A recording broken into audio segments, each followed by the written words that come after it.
This is the story of a Swiss butcher's apprentice who became one of the most beloved athletes in Japan and who fought so differently from everyone around him that people are still copying his kicks 30 years later. His name was Andy Hug. He won the K1 World Grand Prix in 1996. He beat almost every great heavyweight of his era. And he died at 35, 7 days after a doctor finally told him what was wrong.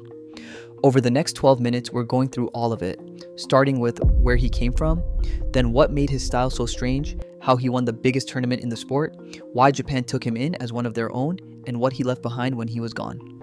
The beginning explains most of the rest, so that's where we'll start. Andreas Hug arrived on the 7th of September 1964 in Zurich, Switzerland, and almost nothing about his first decade suggested what was coming.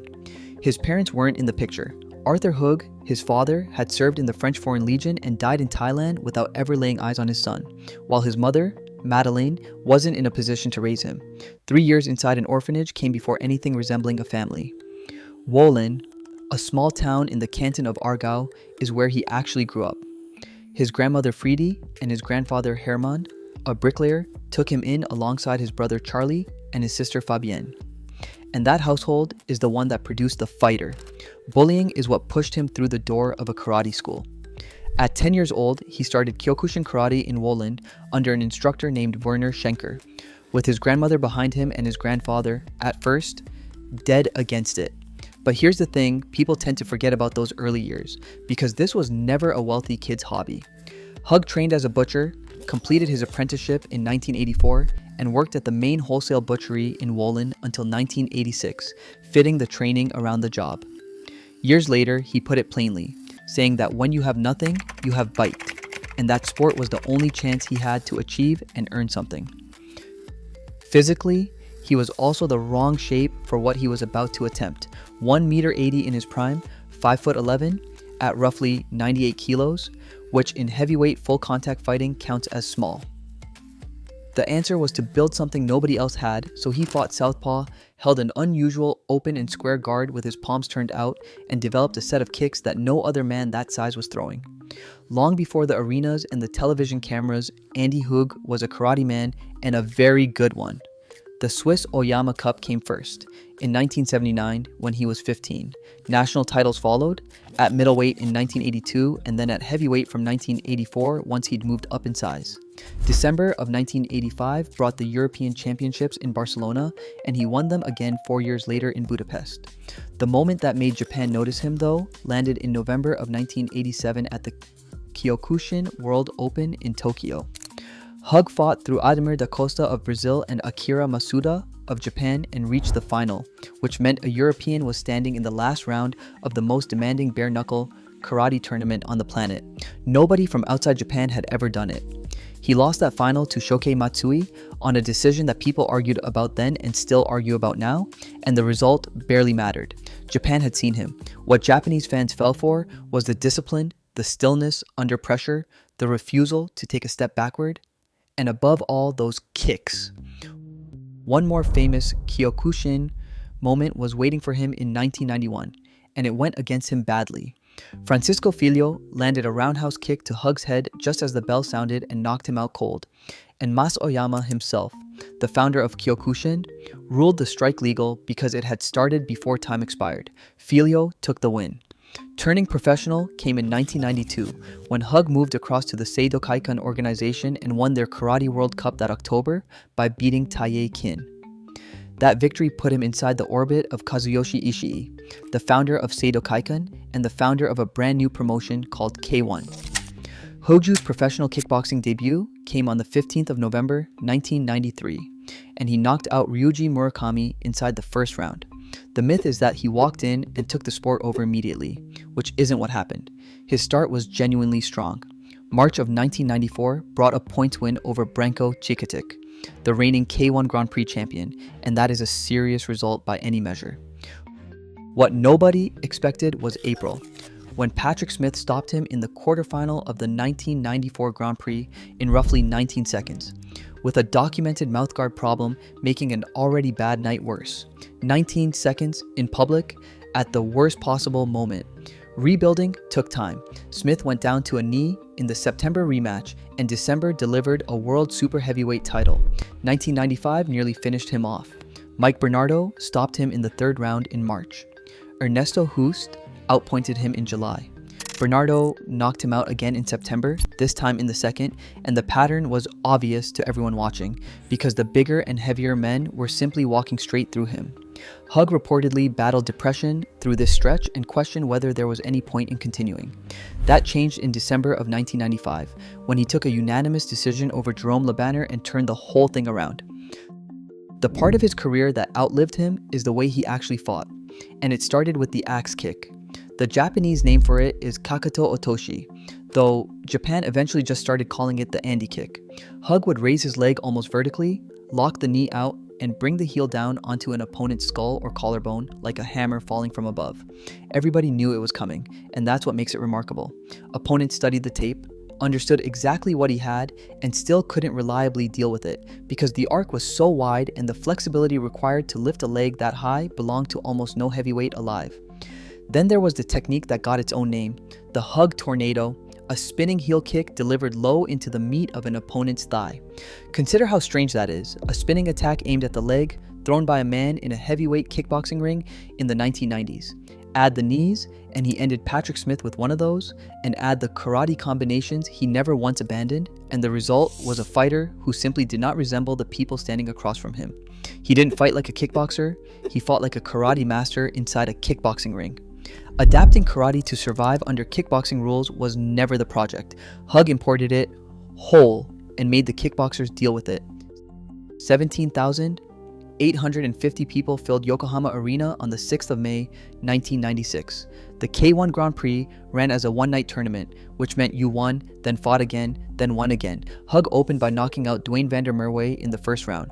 Ernesto Hoost was waiting in the semifinal, and Hoost had beaten him the year before. This one traveled the full distance and then passed it through a first extension and into a second, before Hug took a split decision. That's the fight people still point to when they talk about that night, because it's the one where he finally solved a man who had already solved him, which left Mike Bernardo standing in the final, the same Bernardo who had stopped him twice during 1995. Hug knocked him out at 1 minute and 18 seconds into the second round with a left spinning low kick, the Hug Tornado, so he won the biggest tournament in the sport using the one technique nobody else in the world would throw. The K1 World Grand Prix belonged to him. The scale of what he'd walked into deserves stating plainly, because the 1997 Grand Prix final drew 54,500 people to the Tokyo Dome, and the 1998 final pulled in 63,800. Hug reached the final of both, losing to Hoost in 97 and to Peter Aerts in 98. And by that point, he was a genuine global star in a sport playing to football stadium crowds. Kazuyoshi Ishii gave him the name that stuck, calling him the Blue-Eyed Samurai. Sit with how unusual that was for a moment. A foreign fighter in Japan in the 1990s, more popular than most of the Japanese fighters sharing his cards.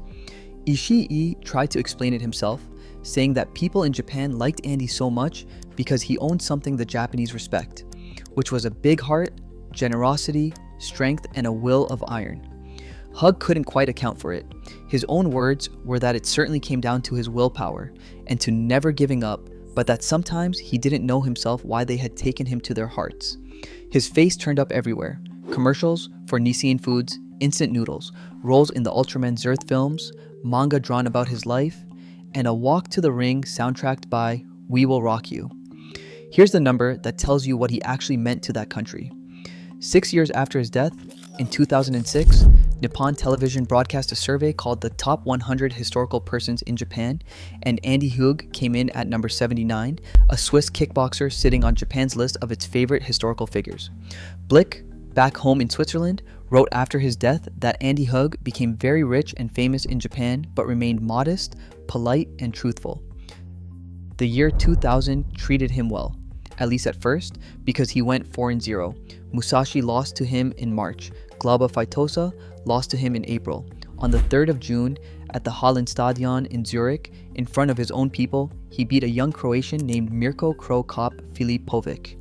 And on the 7th of July, he knocked out Nobu Hayashi in the second round. 35 years old and still winning. Feeling unwell caught up with him in Switzerland that August, and Swiss doctors reportedly couldn't identify the cause.